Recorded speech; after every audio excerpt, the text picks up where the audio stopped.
Okay, good evening. कैसे हो सब लोग? बढ़िया, मजे में? टेंशन में हो तुषार? नहीं ना, टपली वपली नहीं मिल रही ना किसी से? ठीक है, तो आज अपन शुरू कर रहे हैं बेटा। जो तुषार का स्केलेटन है, तो स्केलेटन में अगर कुछ क्या आ जाए, प्रॉब्लम आ जाए, तो उसको हम लोग एक्सरे निकालते हैं ना, बराबर है। तो कभी आपने एक्सरे देखी होगी? देखी है एक्सरे? बेटा एक्सरे दिखते नहीं है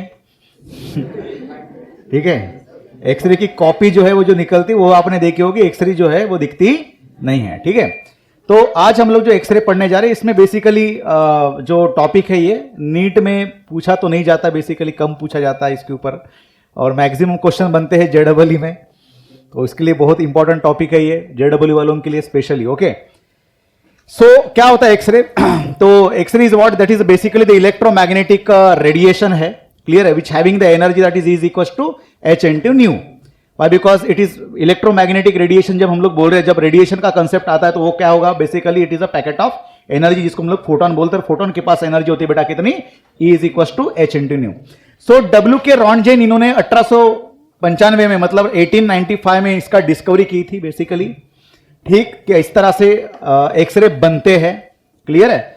और इलेक्ट्रोमैग्नेटिक रेज जो है ये बेसिकली, तो इसके पास एनर्जी होगी, अभी मैंने बोला E is equal to H into nu होगा, बराबर है। और produce due to the fast moving electron, ये जो होते हैं, जो एक्सरेज आपके बनेंगे, it is produce due to the fast moving electron बेटा। अब ये फास्ट मूविंग इलेक्ट्रॉन क्या करेंगे? So it is fast moving electron जिसकी आसपास में वेलोसिटी 10 टू द पावर 3 से लेके 10 टू द पावर 6 के आसपास, मीटर पर सेकंड के आसपास, इतनी हेवी उसकी क्या दी जाती है बोलो? वेलोसिटी प्रोवाइड की जाती है 10 टू द पावर 3 से लेके 10 टू द पावर 6 मीटर पर सेकंड। और ये सारे इलेक्ट्रॉन्स आपके बम्बार्ड किए जाते हैं किसी एक मेटल एलिमेंट के ऊपर, क्लियर है। और वहां से जब ये जाके स्ट्राइक करेंगे विद हेवी काइनेटिक एनर्जी, तो क्या होगा? इतनी काइनेटिक एनर्जी जब लेके जाएंगे और किसी एलिमेंट और मेटल के ऊपर जाके स्ट्राइक करेंगे, तो वहां से क्या निकलेंगे? एक्सरेज निकलेंगे, जिसको आपका जनरल यूज आपको पता है। जब एक्सरे अपने बॉडी में क्या होता है, हड्डियों में क्या होता है, क्रैक आ जाती है, तो उसको डिटेक्ट करने के लिए एक्सरे छोड़े जाते हैं। तो एक्सरे बेसिकली ब्लड से पास हो जाएंगे, लेकिन आपके बोन से पास नहीं होते हैं, जिसकी वजह से उतना हड्डियों का भाग छोड़ के बाकी भागों में जहां पे क्रैक है, वहां से पास होने की वजह से वहां पे सेंटिलेशन दाग मिलेंगे, और वो दाग ही बोला जाता है एक्सरे की कॉपी। आई बात समझ में? इसके अलग अलग यूटिलाइजेशन है बेटा, जैसे कि मान के चलो, जब हम लोग बड़े पैमाने पे जब इंजन बनाते हैं, उसके अंदर वाले पोर्शन में कहीं पे जाके क्रैक्स अगर हो, तो उसको डिटेक्ट करने के लिए प्रिसाइज लेवल में किसी इंस्ट्रूमेंटेशन में इसका इस्तेमाल किया जाता है, कि प्रिसाइज लेवल पे एकदम सही हिसाब से उसकी क्या बोले जाते हैं उसको, मतलब जो चीज बनाई जाएंगी, जो प्रोडक्शन की जाता है, जो भी पार्ट्स आपकी गाड़ी का वगैरह हो, तो उसको प्रिसाइज लेवल पे बनाने के लिए एक्सरे का इस्तेमाल किया जाता है, क्लियर है। तो इसको मॉडर्न वे से कुलिज ट्यूब एक्सरे एक्सपेरिमेंट के हिसाब से इसको अपन पढ़ेंगे, क्योंकि इन्होंने, इसका नाम क्या था? कुलिज। तो कुलिज इन्होंने क्या बनाया था? यहां पे मॉडर्न एक्सरे बनाया बेटा। क्या बनाया? Modern x ray. तो कुछ सालों के बाद ये कुलिज ट्यूब एक्सपेरिमेंट कर दिया गया, कि इनके हिसाब से किसके अंडर में? कुलिज के इसके अंडर में। तो इसका नाम ही गिरा गया, कौन सा? That is Coolidge tube experiment. Okay, अब कुलिज ट्यूब एक्सपेरिमेंट में एक सिंपल सा देखिए एक्सपेरिमेंट आपको दिखाई दे रहा होगा। यहां पे आपने क्या है? एक ट्यूब लिया है, that is evacuated chamber. Okay, और इसके अंदर यहां पे ली गई बेटा क्या? That is filament. क्या है ये?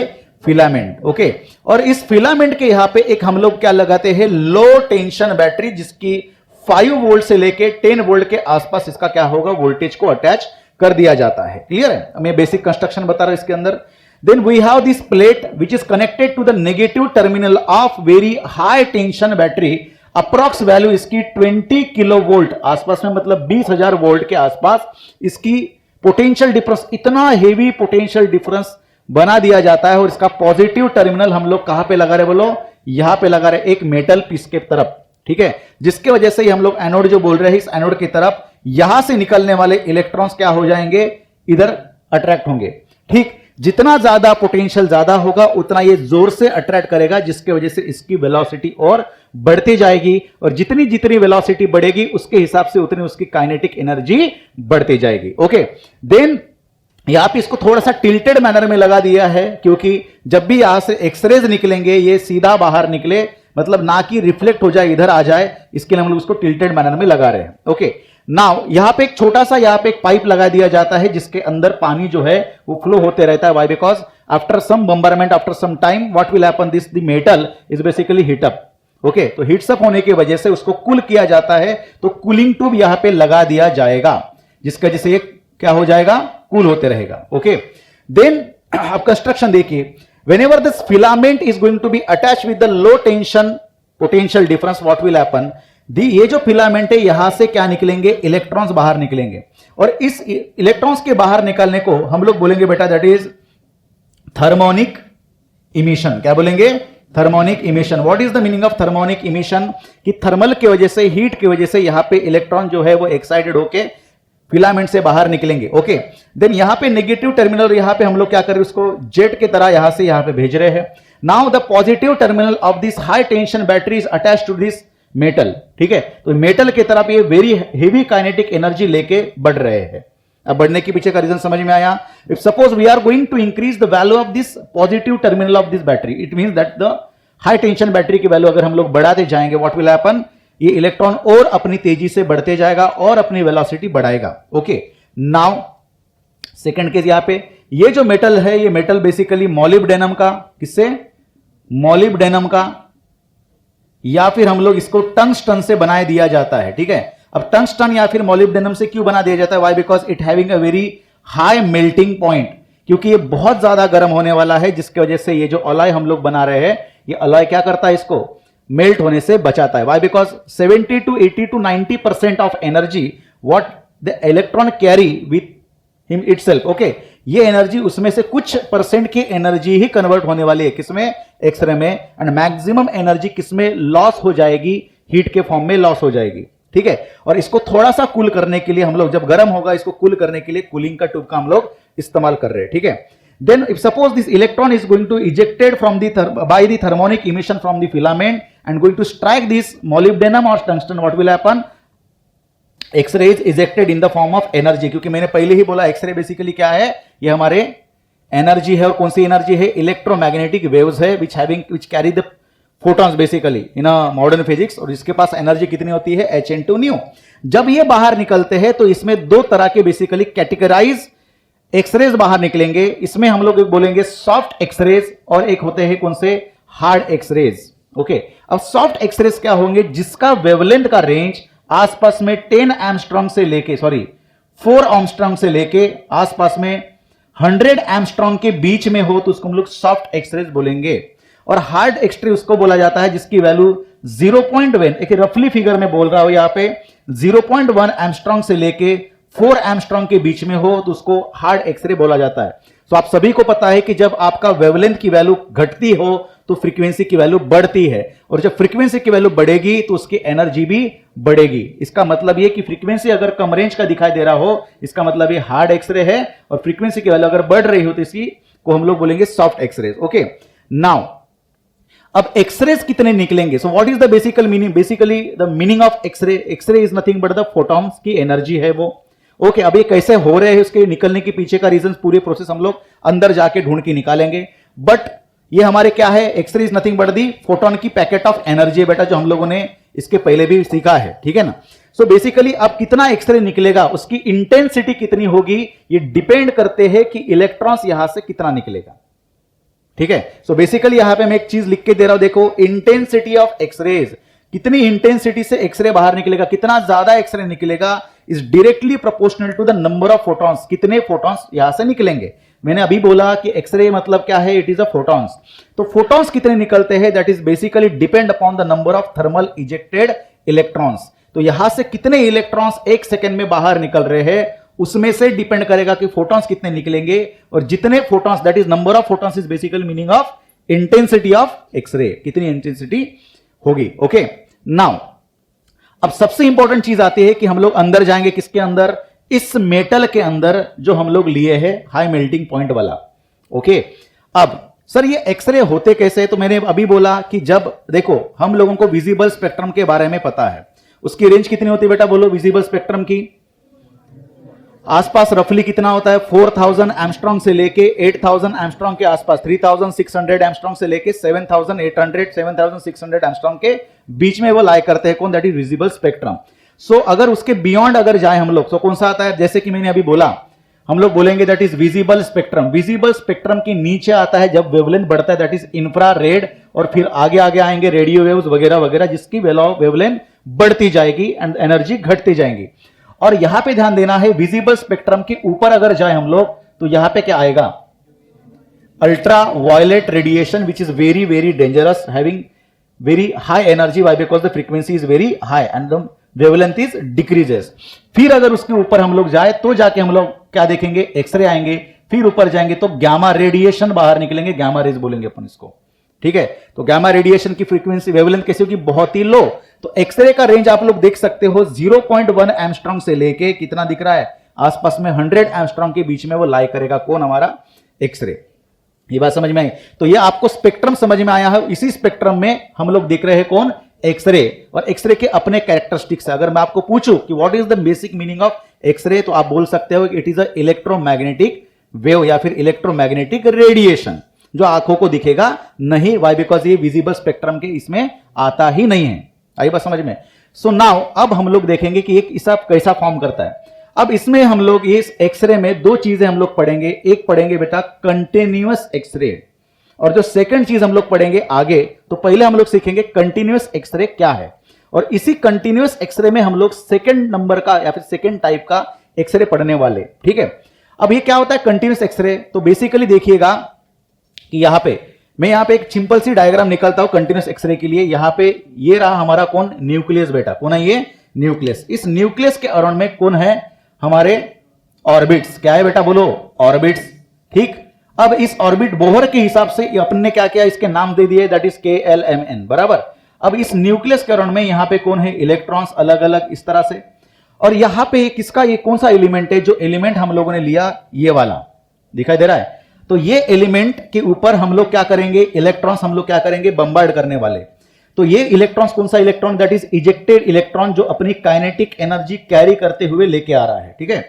तो जब ये इलेक्ट्रॉन इजेक्ट करेगा, हो सकता है ये इलेक्ट्रॉन यहां से एंटर करे, हो सकता है इलेक्ट्रॉन यहां से एंटर करे, हो सकता है इलेक्ट्रॉन थोड़ा सा दूर से एंटर करे। आइए बात समझ में? तो यहां पे एक सिंपल सी केस आपको दिखाई देती है कि जब भी इलेक्ट्रॉन यहां से गुजरेगा तो मान के चलो मैक्सिमम केसेस में ऐसा होगा कि ये इलेक्ट्रॉन किसी दूसरे इलेक्ट्रॉन की तरफ जाके उसको नॉकआउट नहीं करेगा, लेकिन ऐसा तो होगा जरूर कि ये पास होने वाला है। कहां से? इस हमारे एलिमेंट के एटम से, ओके। तो अब जब ये इलेक्ट्रॉन अपनी kinetic energy, heavy kinetic, high kinetic energy लेके आएगा तो होगा बेटा ये समझ लीजिए कि ये जो है that is positively charge nucleus किसका? उस एलिमेंट का। कौन सा एलिमेंट जो हम लोगों ने लिया? दैट इज मॉलिब्डेनम या फिर टंगस्टन। ये क्या करेगा? उसको खींच लेगा किधर? अपने तरफ। बिकॉज ऑफ दिस अट्रैक्शन ये जो इलेक्ट्रॉन है ये अपनी डायरेक्शन मोड़ देगा, but because of this high kinetic energy and high velocity ये इलेक्ट्रॉन हमारा बाहर निकल जाएगा, बराबर है। बट इन दिस केस ये जो आपको दिख रहा है इतने पाथ में क्या हो सकता है? यहां पे वो अपनी वेलोसिटी क्या करेगा? लूज करेगा। और जब ये एनर्जी लूज करेगा, that is losing energy is converted into the ejection of energy. बात समझ में आई? तो जो आपका इलेक्ट्रॉन ने एनर्जी लूज किया है, वो जो जितना एनर्जी लूज किया वही किसमें कन्वर्ट हुआ है? एक्सरे की एनर्जी में कन्वर्ट हुआ है। बात समझ में? तो एक्सरे की energy that is E is equal to हम लोग कैसे निकालेंगे? दैट इज hc/λ के हिसाब से निकालेंगे। अब देखिएगा, अब अनदर केस, अगर दूर से इलेक्ट्रॉन जा रहा हो तो क्या होगा? फिर से ये क्या करेगा? मोल्ड हो जाएगा। फिर से दूर से जा रहा तो क्या होगा? मोल्ड होगा। तो जितने पास से इलेक्ट्रॉन गुजरेगा, that depending upon the angle on which it is entering inside that element, okay। तो डिपेंड करता है कौन से एंगल से हमारा एलिमेंट के अंदर हमारा इलेक्ट्रॉन क्या कर रहा है? एंटर कर रहा है। और उसके हिसाब से क्या होगा? डिपेंड करेगी कि एनर्जी कितनी रिलीज होगी। तो इसका मतलब यह है कि जो बाहर निकलने वाला एक्सरे है, उस एक्सरे की एनर्जी क्या होगी? अलग अलग होगी या एक जैसे होगी? अलग अलग होगी। बात समझ? जितने पास से गुजरेगा उतनी एनर्जी ज्यादा, जितने दूर से जाएगा उतनी एनर्जी कम, और उसके अकॉर्डिंग उसका वेवलेंथ जो है वो वैरी करते जाएगा। इसलिए हम लोग यहां पे बोलेंगे whenever the electron is passes very close to the nucleus that is positively charge nucleus, which electron that is that thermionic emission से निकला हुआ electron, okay, it loses its kinetic energy whenever it passes very close to this nucleus, and that loose kinetic energy is emitted in the form of photon, and this photon is basically known as X-ray. तो बाहर निकलेगी energy, इसी को हम लोग क्या बोलेंगे, x ray बोलेंगे बेटा. ये बात समझ में आई? एंड इट मींस दैट, और ये एक्सरे जो है ये सभी के सभी ऑल पॉसिबल वेवलेंथ के निकलेंगे, मतलब सभी वेवलेंथ के निकलेंगे. And that all possible wavelength is basically depend upon, why? Because this all possible wavelength is happening here, because आपका इलेक्ट्रॉन अलग अलग एंगल से क्या कर सकता है, एंटर करेगा उस एटम के स्ट्रक्चर के अंदर, कॉन्फ़िगरेशन के अंदर. आई बात समझ में? देन तो हम लोग बोलेंगे कि loss of kinetic energy maximum, कितनी जितनी ज्यादा आपकी काइनेटिक एनर्जी बढ़ती जाएगी, मतलब जितना ज्यादा होगा उसका वेवलेंथ उतना क्या होगा बेटा, बोलो. जितनी ज्यादा एनर्जी लूज किया किसने, हमारे इलेक्ट्रॉन ने, उतनी उसका वेवलेंथ क्या होते जाएगा, डिक्रीज होते जाएगा. ये बात समझ में आई? जितना ज्यादा वो क्या करेगा, एनर्जी कम रिलीज करेगा या फिर दूर से गुजरेगा, उतना क्या होगा, लैम्बडा की वैल्यू बढ़ती जाएगी. Why? Because this energy of losing of electrons is inversely proportional to the wavelength. Okay. So now हमारे पास बची है, हमारे पास एक फार्मूला बेटा, that is delta E, that is energy. कितना होता है एनर्जी, H into हम लोग क्या बोलेंगे, या फिर E से लिखेंगे, E is equals to H into nu, या फिर E is equals to HC by lambda. Okay. तो हम लोग यहाँ पे लिख रहे हैं लैम्बडा मिनिमम. इसको क्या बोला हम लोगों ने, लैम्बडा मिनिमम. लैम्बडा इधर आया तो हमारे पास फार्मूला मिला, that is HC by E. Okay, HC by E. Now अब देखिएगा यहां पे सबसे बढ़िया चीज मैं आपको बोलना चाहता हूं कि दैट इजेक्टेड इलेक्ट्रॉन, जो इजेक्टेड इलेक्ट्रॉन है उसके पास कौन सी एनर्जी बेटा, काइनेटिक एनर्जी. ये काइनेटिक एनर्जी कितनी होती है, जितना हम लोग क्या लगा रहे हैं यहां पे, पोटेंशियल लगा रहे हैं, पॉजिटिव पोटेंशियल. दिख रहा है क्या? तो जितनी ज्यादा पोटेंशियल यहां पे ज्यादा होगा, उतना जोर से खींचा जाएगा, उतना जोर से क्या करा जाएगा, खींचा जाएगा, जिसके वजह से पता फटाक से बताइए, इसकी energy that is E is equal to K, is equal to हम लोग क्या लिखेंगे, E into V. What is the E, charge of electron. What is the capital V, that is potential. ये हम लोगों ने कहां पे सीखा, फोटो इलेक्ट्रिक इफेक्ट में सीखा था, याद होगा. तो मैं यहां पे लिख सकता हूं दैट इज लैम्बडा मिनिमम, कितनी कम से कम वेवलेंथ निकलेगी, that is HC by E की जगह पे हम लोग क्या लिखेंगे, E into V. So lambda minimum के लिए हमारे पास फॉर्मूला मिलता है, हम सबको पता है H की value that is 6.67 into 10 to the power minus 34, C की वैल्यू रही 3 इंटू 10 टू द पावर 8, और यहां पे E की वैल्यू जब हम लोग निकालते हैं that is 1.6 into 10 to the power minus, सबका कैलकुलेशन हम लोगों ने ऑलरेडी करके रखा था, याद होगा, 12375 डिवाइडेड बाय V. तो ये V डिपेंड करेगा कि आपका लैम्बडा मिनिमम कितना होगा. बात समझ में आई? सो जो आपका एक्सरे होगा उसका लैम्बडा मिनिमम कितना होगा, वो डिपेंड करेगा V. इसका मतलब ये भी देखो, रिलेशन समझ के चलिए, 12375 is a constant number basically. तो आपका पोटेंशियल जितना बढ़ते जाएगा, लैम्बडा उतना घटते जाएगा. ये बताने की जरूरत नहीं है, क्योंकि V जब बढ़ेगा बेटा तो उसकी काइनेटिक एनर्जी बढ़ेगी, और जितनी काइनेटिक एनर्जी ज्यादा होगा उतना वो लूज करेगा, जितना लूज करेगा उतनी ज्यादा एनर्जी का एक्सरे बाहर निकलेगा, और जितना एक्सरे का एनर्जी ज्यादा होगा उसका लैम्बडा उतना कम होगा. That's why the lambda and V is inversely proportional to each other. Okay, so now if suppose हम लोगों ने क्या किया, अलग अलग लेवल पे हम लोगों ने पोटेंशियल डिफरेंस क्रिएट किए. जैसे कि मान के चलो यहाँ पे 20 किलो वोल्ट, 30 किलो वोल्ट और 40 किलो वोल्ट के अलग अलग रेंज के हम लोगों ने क्या किया, वहां पे लगाए, क्या लगाए, पोटेंशियल लगाए. ठीक है, तो उसके हिसाब से हमको मिलता है कि यहां पे देखिएगा, सिंपल सी चीज है कि हमारी इंटेंसिटी भी बढ़ रही है, और यहां पे आपको लैम्बडा मिनिमम जो है वो घटते दिखाई दे रहा है. ये बात समझ में आई क्या? दैट इज लैम्बडा मिनिमम और लैम्बडा मिनिमम, जिसका आपका पोटेंशियल जो है वो जितना क्या है बोलो, कम दिखाई दे रहा है, बराबर है. तो उसके हिसाब से क्या हो रहा है बोलो, जितना पोटेंशियल है बढ़ते जा रहा है, उसके हिसाब से लैम्बडा घटते जा रहा है. तो एक सिंपल सी आपके पास एक स्पेक्ट्रल आपको डायग्राम मिलती है. तो इस इंटेंसिटी को हम लोग बोलेंगे that is intensity, spectrum intensity. क्या बोलेंगे, स्पेक्ट्रम इंटेंसिटी. आई बात समझ में? ठीक. अब किसी भी पर्टिकुलर पोटेंशियल डिफरेंस, जो भी आप लोगों ने इस एक्सपेरिमेंट में पोटेंशियल डिफरेंस लगाया, उसके लिए हम लोग एक जनरल डायग्राम निकालेंगे. और ये वाला जो पॉइंट है, इस पॉइंट को हम लोग क्या बोल रहे हैं, लैम्बडा मिनिमम. एक्स एक्सिस पे हम लोगों ने क्या लिया, वेवलेंथ का रेंज लिया, और वाई एक्सिस पे क्या लिया हम लोगों ने, इंटेंसिटी का रेंज लिया. ठीक. अब देखो यहां पे बच्चों की सबसे इंपॉर्टेंट चीज कि पर्टिकुलर, जैसे कि हम लोग अपने एक्सपेरिमेंट में 20 किलो वोल्ट इतना पोटेंशियल डिफरेंस लगाते हैं, तो वो क्या करता है, जितने भी इलेक्ट्रॉन्स वो क्या करेगा, इजेक्ट करेगा, वो सारे इलेक्ट्रॉन जब जाके स्ट्राइक करेंगे, तब आपको दिखाई दे रहा है ऑल पॉसिबल वेवलेंथ का एक्सरे बाहर निकल रहा है. ठीक है, जिसकी शुरुआत मान के चलो कितनी है 0.1 एंगस्ट्रॉम से लेके वो कहां पे जा रहा है इंफिनिटी। अब बेसिकली इंफिनिटी इसलिए हम लोग नहीं बोलेंगे, वाई बिकॉज इंफिनिटी पे जब जाता है तो वो अपने रेंज के बाहर निकल जाएगा। बात समझ में? हो सकता है विजिबल स्पेक्ट्रम निकले वगैरह वगैरह, लेकिन उसके इसमें नहीं जाएंगे अपन, ठीक है। अब यहां पे क्लियर कट दिखता है सर, इसका मतलब क्या है? ये जो आपको ऊपर वाली चीज दिख रही है इसकी इंटेंसिटी ज्यादा है, तो जब इंटेंसिटी ज्यादा है तो ये वाला वेवलेंथ जो है, ये वाले वेवलेंथ के इलेक्ट्रॉन्स वो ज्यादा पैमाने पे होंगे जो एंटर करेंगे। बात समझ में आई? The electron which having the energy, जब हम लोग कैलकुलेशन करेंगे और उस इलेक्ट्रॉन के लिए जिसकी वैल्यू वी रही उसका वेवलेंथ जब निकालेंगे तो मान के चलो 100 इलेक्ट्रॉन्स एंटर करेंगे, उसमें से कुछ 70 इलेक्ट्रॉन से 70 इलेक्ट्रॉन्स जिसकी वैल्यू इतनी मिलती है, इसका मतलब उतना वो क्या कर रहा है, उतने रेंज का इंटेंसिटी उसकी क्या होगी, ज्यादा होगी। ये बात समझ में आई? नहीं समझे? फिर से मैं रिपीट कर रहा हूं। मान के चलिए 100 इलेक्ट्रॉन्स एंटर कर रहे हो मॉलिब्डेनम के अंदर, क्लियर? उसमें से कुछ ऐसे इलेक्ट्रॉन्स है जो ये वाला पाथ फॉलो कर रहे हैं, इसका मतलब हर वो इलेक्ट्रॉन जो ये वाला पाथ फॉलो कर रहा हो वो इतनी वाली एनर्जी ज्यादा, मतलब ये वाला वेवलेंथ मान के चलिए 20 एंगस्ट्रॉम वाला हो। ये जब है 20 एंगस्ट्रॉम वाला एक्सरे बाहर निकल रहा है, इसका मतलब है कि 70 इलेक्ट्रॉन्स इस पाथ को फॉलो कर रहे होंगे, कुछ 10-15 इधर, कुछ 20 इधर। बात समझ में आई? इसका मतलब ये वाला वेवलेंथ सबसे ज्यादा निकल रहा है एक्सरे, मतलब उसका मतलब ये कि उसकी इंटेंसिटी क्या है, ज्यादा है। ये बात समझ में आई? बहुत बढ़िया। क्लियर हो गया कंसेप्ट सबको? ठीक है। लेकिन जब आपको पेपर में जब डायग्राम आपको दिखाई देंगी नीट या जेईई के पेपर में, अगर ग्राफिकल क्वेश्चन पूछा जाए तो उस ग्राफिकल क्वेश्चन वाले इसमें आपको जनरली इस तरह का डायग्राम दिखाई देगा या फिर इस तरह की डायग्राम दिखाई देंगी।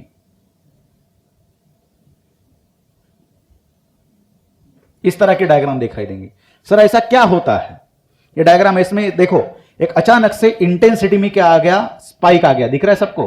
इंटेंसिटी में क्या आ गया, स्पाइक आ गया। ये स्पाइक आने के पीछे का रीजन बताइए सर। और यहीं से कहानी शुरू होती है बेटा हमारे नेक्स्ट एक्सरे के टाइप को, जिसका नाम है बेटा क्या, दैट इज कैरेक्टरिस्टिक एक्सरे। अब पहले तो आपको आई होप आपको कंटिन्यूअस एक्सरे का कंसेप्ट बहुत बढ़िया से समझ में आया होगा। अब बेसिकली इसको कंटिन्यूअस एक्सरे इसलिए बोला जाता है क्योंकि आपका इलेक्ट्रॉन जो है ये बेसिकली कंटिन्यूअसली आपका क्या कर रहा है, ट्रैवल कर रहा है without any striking with another electron. बात समझ में आई? किसी और इलेक्ट्रॉन को जाके स्ट्राइक नहीं कर रहा है, कंटिन्यूअसली ट्रैवल करके बाहर निकल रहा है, जिसकी वजह से इसका एक्सरे का नाम गिरा कौन सा, कंटिन्यूअस एक्सरे। अब यहां पे हम लोग सेकंड एक्सरे का टाइप पढ़ रहे हैं जिसका नाम है कैरेक्टरिस्टिक एक्सरे। अब कैरेक्टरिस्टिक एक्सरे में जो हम लोगों ने यहां पे क्या लिया, एक एलिमेंट लिया, उसका एटॉमिक स्ट्रक्चर के हिसाब से आप लोगों ने उसका कॉन्फ़िगरेशन लिया है, दैट इज KLMN। ओके, अब होता क्या है कैरेक्टरिस्टिक एक्सरे में, हमारा जो इलेक्ट्रॉन हम लोगों ने लिया था बेटा दैट इज E-, ये इलेक्ट्रॉन हमारा क्या कर रहा है, ट्रैवल कर रहा है। ठीक है, ट्रैवल करते करते करते करते क्या हुआ कि यहां पे अचानक से, अब देखो जब ये इलेक्ट्रॉन अंदर जाएगा तो आपका पॉजिटिवली चार्ज न्यूक्लियस इसके ऊपर क्या करेगा, फोर्स लगाएगा और ये धीरे धीरे क्या होगा, डीएक्सेलरेट होगा। तो कुछ ऐसा आपकी पॉसिबिलिटी हो सकती है कि उस समय हमारा इलेक्ट्रॉन, ये जो इलेक्ट्रॉन आपको दिख रहा है that is ejected electron from the thermionic emission, ये जाके क्या करे, इसको कोलाइड करे, जाके स्ट्राइक करे। So what will happen at the next stage, this electron that is, ये हमारा कौन सा इलेक्ट्रॉन है, that is accelerated electrons is knock out this orbiting electron. So there are two types of electron, that is accelerating electron and orbiting electron. So what will happen if suppose is knockout, तो दोनों की energy carrom board की गोटी की तरह बेटा दोनों भी अपने अपने डायरेक्शन में मान के चलो चले गए। ये ऐसे आ गया और ये ऐसे कुछ निकल गया मान के चलो। So what will happen then, यहां पे एक क्या होगा, जगह खाली हो जाएंगी। बात समझ में? अब ये होता यह है कि जब ये जगह खाली हो जाएंगी तो यहां पे हमारे K वाले शेल में कितने इलेक्ट्रॉन्स बचे हैं, एक। तो क्या होगा, यहां पे आपका कॉन्फ़िगरेशन फुलफिल होने के लिए ऊपर से जो है इलेक्ट्रॉन क्या करेगा, जंप करेगा। अब ऊपर से जंप करना मतलब कहां से जंप कर सकता है, we have the different possibility. कौन से पॉसिबिलिटी दिख रहे हैं कि K वाले शेल के अंदर, इस पैकेट, इस स्पेस के अंदर कहां से जंप करे, ये इलेक्ट्रॉन आ सकता है। कहां का इलेक्ट्रॉन है बेटा, ये दैट इज सेकंड वाले, नहीं सेकंड वाले ऑर्बिट जिसका नाम क्या है, L वाले। इसमें से हो सकता है हमारा इधर से इलेक्ट्रॉन आ सकता है। ये कौन सा ऑर्बिट है हमारा, M वाला इलेक्ट्रॉन। बात समझ में? इफ सपोज ये जो आपका इलेक्ट्रॉन सारा that is accelerating electron, if suppose is knockout the electron which is orbiting in the L shell. किसको नॉकआउट किया, L शेल वाले इलेक्ट्रॉन को। तो वहां पे कौन से इलेक्ट्रॉन आएंगे, K वाले से जाएगा या ऊपर वाले से आएगा, ऊपर वाले से आएगा। कहां से आएगा बेटा, M से आएगा L की तरफ, N से आएगा इनके तरफ। आई बात समझ में? सो हम लोग एक पॉसिबिलिटी पकड़ के चल रहे हैं कि हमारा कौन सा इलेक्ट्रॉन निकल गया जो के वाले शेल में है। So there are different possibility कि कहां से नॉकआउट हो, और देयर आर डिफरेंट पॉसिबिलिटी कि कहां से इलेक्ट्रॉन जंप करे। बात समझ में आ रही है? तो देयर आर मेनी पॉसिबिलिटीज, लेकिन हम लोग बेसिकली रफली 2 पॉसिबिलिटीज लेके चलते हैं अपने पूरे सिलेबस में। जो कौन सा है, दैट इज एक तो इलेक्ट्रॉन के का निकला हो या फिर एल का निकला हो, ठीक है। और इससे ही बनते हैं लाइंस। क्या बनेंगे? लाइंस। अब देखिए क्या होगा, लाइंस निकलेंगे। हम लोग बोलेंगे कि मान के चलो कि यहां पे जो इलेक्ट्रॉन नॉकआउट होने की वजह से जो स्पेस बनी है, सो सपोज द इलेक्ट्रॉन कौन सा वाला यहां पे दिख रहा है, के वाला शेल।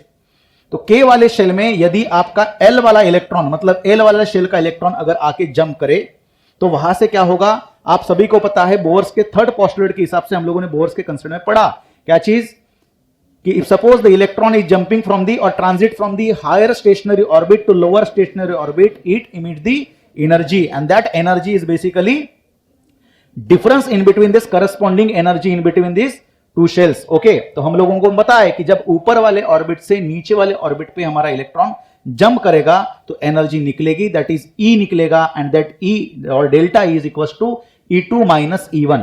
क्या होगा? E2 minus E1। तो अब देखिएगा जब यहां से आएगा तो उसको हम लोग बोलेंगे बेटा के अल्फा लाइन। क्या बोलेंगे? के अल्फा। व्हाट इज द के इंडिकेट? कि जहां का इलेक्ट्रॉन निकला हो उस वाले शेल का हम लोग ले रहे हैं। बात समझ में आई? उसके बाद तो हम लोग लिखेंगे that is E is equal to, हमारा फॉर्मूला क्या है, that is E delta E is equal to E2 minus E1। What is the E2? Higher stationary orbit. ये किसकी एनर्जी है? Lower stationary orbit. तो इसके लिए हम लोग जब लिखेंगे that is delta E for alpha is equal to, क्या लिखेंगे बेटा बोलो? कहां से जंप कर रहा है? हमारे हायर स्टेशनरी ऑर्बिट से लोअर। कौन से वाले ऑर्बिट पे? दैट इज एनर्जी हायर कौन सा होगा? L माइनस लोअर कौन सा होगा? K। ये बात समझ में आई? सिमिलरली यदि आपका L शेल से छोड़ के अगर M शेल से अगर जंप कर रहा हो K की तरफ, ये कौन सा शेल दिख रहा है? ये वाला इलेक्ट्रॉन अगर जंप कर ऊपर गए हम लोग थोड़ा सा, ये कौन सा है? M। तो इसको हम लोग बोलेंगे that is K beta line. तो हम लोग क्या लिखेंगे? That is delta K beta, sorry delta E beta is equal to that is E2 minus E1। तो E2 की वैल्यू क्या रही? E M minus E K। ये बात समझ में आई? तो हमारा लोअर ऑर्बिट नंबर तो K ही रहेगा। सिमिलरली यदि आपका N ऑर्बिट से यदि जंप कर रहा हो यहां पे इलेक्ट्रॉन्स, तो हम लोग क्या बोलेंगे बोलो? हाँ, delta E for gamma is equal to क्या लिखेंगे? E N minus E K। ये बात समझ में आई? सिमिलरली यदि आपका जो इजेक्टेड इलेक्ट्रॉन और एक्सेलरेटेड इलेक्ट्रॉन आपके एल वाले शेल के इलेक्ट्रॉन को आके क्या करे बोलो? हाँ, स्ट्राइक करके नॉकआउट कर दे, तो ये दोनों भी इलेक्ट्रॉन्स बाहर निकल जाएंगे। तो यहां से इलेक्ट्रॉन आएगा, कहां से आएगा? M से आएगा, उसके बाद N से आएगा, इस तरह से। और इसमें भी क्या बनेंगे? लाइंस बनेंगे। Which line? That is L alpha line, L beta line and N gamma lines. Okay, so अब ये बात आपको समझ में आई है कि जब भी इलेक्ट्रॉन्स आएगा तो आते समय वो डी एक्सेलरेट होगा, and that energy loses by that electron is basically known as continuous x-ray. जो लूज करेगा उसी एनर्जी को हम लोग क्या बोल रहे हैं? Continuous x-ray. But if suppose it knockout the electron, तो वहां से जब क्या होगा? ट्रांजिशन होगा, तो अचानक से क्या निकलेगी? एनर्जी निकलेगी। और ये एनर्जी देखिएगा, ये एनर्जी यहां पे मैं यहां पे ड्रॉ कर लेता हूं, ठीक है? ये एनर्जी है और इसमें हम लोग क्या कर रहे हैं? ड्रॉ कर रहे हैं। ये बात समझ में आई? इस तरह से, ठीक है। अब इस एनर्जी का नाम मैं देता हूं बेटा कौन सा? दैट इज के बीटा। क्या नाम दिया? के बीटा। तो ये कौन होगा? के गामा। यहां पे एक स्पाइक और एक निकल सकते, क्या बोल सकते इसको बोलो? दैट इज के, ये अपन क्या दिए? इसको गामा देंगे, इसको बीटा देंगे, और ये क्या होगा? अल्फा होगा। ये बात समझ में आई? मैं ऐसे लिखते समय ये डिसेंडिंग ऑर्डर में जा रहा है, दैट इज गामा से लेके किस में जा रहे हैं हम लोग? अल्फा की तरफ। सर ऐसा सीक्वेंस क्या बताता है बेटा? ध्यान से समझना। आप सभी को पता है कि जितने ऊपर से इलेक्ट्रॉन क्या करे? जंप करे, उतनी एनर्जी वो रिलीज करेगा। बात समझ में आई? तो जितनी एनर्जी रिलीज होगी उतना उसका वेवलेंथ कम होगा। तो देखिएगा गामा मतलब क्या है? गामा का मीनिंग ये है बेटा, ये वाली चीज N से जाके K की तरफ आपका इलेक्ट्रॉन, N से जाके K की तरफ इलेक्ट्रॉन क्या कर रहा है? जंप कर रहा है। और जितनी ज्यादा एनर्जी का डिफरेंस हो, जितना आपका ऑर्बिटल नंबर का डिफरेंस हो, उतनी ज्यादा एनर्जी रिलीज होगी। और जितनी एनर्जी रिलीज होगी उतना उसका क्या होगा? वेवलेंथ कम होगा। ये बात समझ में आ रही है? तो देखिएगा गामा में सबसे ज्यादा एनर्जी निकल रही है, बीटा के लिए वेवलेंथ बढ़ रहा है, अल्फा के लिए और वेवलेंथ बढ़ रहा है। ये बात समझ में आई? सिमिलर केस अगर यदि उसी समय उसी एटम के अंदर एल लाइन के बारे में हो, L line in the sense L alpha line, L beta line और एल गामा लाइन, तो तो मुझे बताइए ये स्पाइक्सेस में थोड़ा लेफ्ट में बनाऊं या राइट में बनाऊं? अब सभी को पता है बेटा कि आपका लोअर ऑर्बिट नंबर अगर क्या होता हो, लोअर ऑर्बिट नंबर क्या होता हो, बढ़ रहा हो, तो एनर्जी क्या हो जाती है, कम हो जाती है। एनर्जी डिफरेंसेस क्या हो जाएगा, कम हो जाएगा। जैसे कि हम लोगों ने देखा कौन सा सीरीज, लाइमन सीरीज में अल्ट्रा वायलेट रेडिएशन बाहर निकल रहे थे और बाल्मर में क्या हुआ था, विजिबल स्पेक्ट्रम निकल रहा था। बात समझ में आई? उसी तरह से हम लोग क्या करेंगे, यदि मैं निकालना चाहूंगा किसके लिए, एल अल्फा लाइन के लिए, तो ये बना एल गामा, ये क्या बना एल बीटा, और ये क्या बनेगा एल अल्फा। ये एल गामा, एल बीटा और एल अल्फा। बात समझ में आई? तो इसके रिस्पेक्ट में इधर शिफ्ट हो रही है। शिफ्ट होने के पीछे का रीजन समझ में आया? तो ये क्लियर हो गया ना? वाई? बिकॉज ये बाल्मर सीरीज वाला कंसेप्ट सबको पता है ना, उसी के हिसाब से मैंने इसको ड्रॉ किया है। ठीक है, अब देखिएगा इसमें, ठीक, अब इसमें हम लोग एक काम करेंगे। जैसे मान के चलो अगर आपको डायग्राम पूछी जाए तो मैं यहां पे निकाल लेता हूं। ये रहे अपने एनर्जी लेवल्स वाले डायग्राम, ये 1, ये 2, ये 3, ये 4, ये 5 अपन नहीं बोल सकते, इसको क्या बोलेंगे, बोलो एल एम एन ओ, इस तरह से। तो यहां से आएगा, यहां से आएगा और यहां से आएगा। इसको क्या नाम देंगे, बोलो के अल्फा, ये क्या बोलेंगे के बीटा, ये क्या होगा के गामा। सिमिलर केस ऐसे हो सकता है, इसको क्या बोलेंगे, ये क्या होगा, बोलो एल अल्फा, ये एल बीटा, ये एल गामा। आई बात समझ में? तो अब यहां से ट्रांजिशन की वजह से यहां से क्या निकल रहा है, एनर्जी निकल रही है। ये बात समझ में?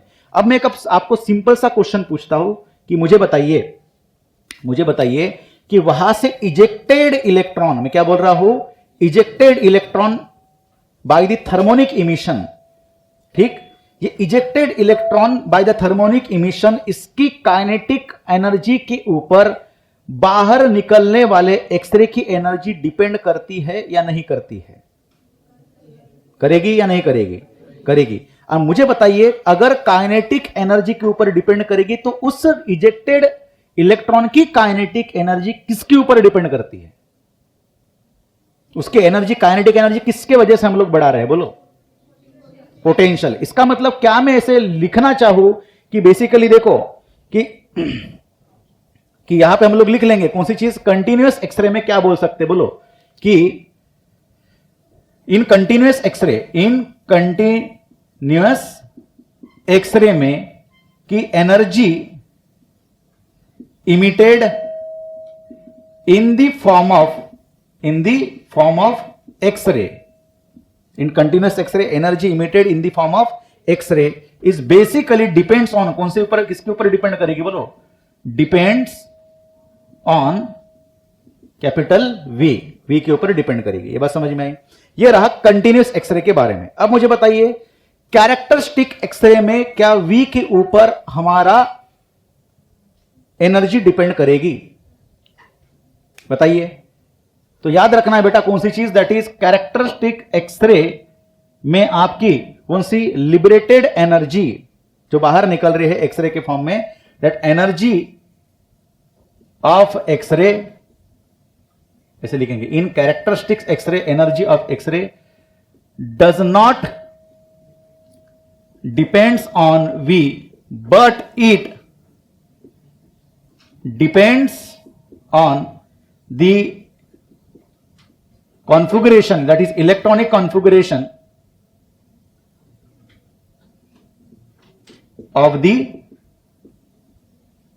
element। ये बात समझ में आई?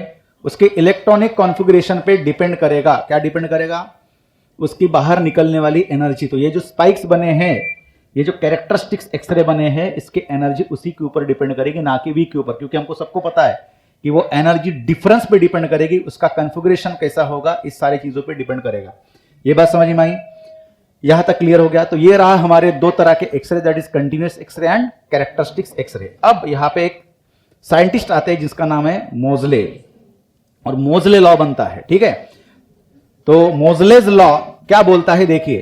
तो मोजलेज लॉ में ये बड़ा ही इंपॉर्टेंट, उन्होंने एक क्या बोलते उसको, एक्सपीरियंस किया, और उन्होंने प्रैक्टिकल करके चीज खोद की निकाली, ठीक है। किसकी?